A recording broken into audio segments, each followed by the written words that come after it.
Another deadly attack in Mogadishu, this time near the country's parliament. An explosive-laden vehicle detonated at this security checkpoint a few meters to the presidential palace. Militant group Al-Shabaab has since claimed responsibility. We have launched investigations into this attack. This suicide bomber managed to detonate his vehicle here, but we seized 2 other vehicles laden with explosives. Sunday's blast adds up to a string of attacks claimed by the militant group.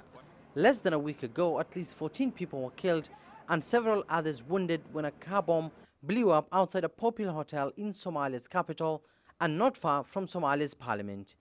Al-Shabaab militants have threatened to increase attacks in the capital, frustrating authorities with its ever-increasing tactics.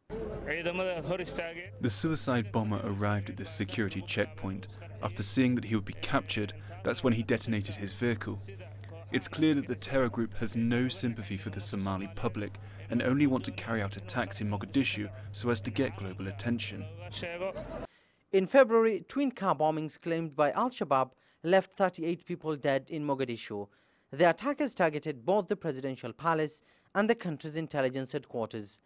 Mogadishu says it has thwarted a number of attacks, with some unable to penetrate the city due to increased surveillance at entry points, but recent attacks seems to suggest otherwise.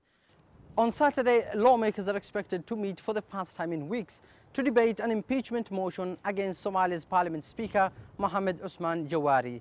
But with latest insecurity and recent attacks near the country's parliament, there are talks that that session might be moved to the heavily fortified airport compound that serves as a base for both the African Union and the United Nations, as well as foreign embassies here in Mogadishu. 1 year into his presidency, Mohamed Abdullahi Farmajo is facing his biggest challenge, ending a militant insurgency that's now entered its 11th year.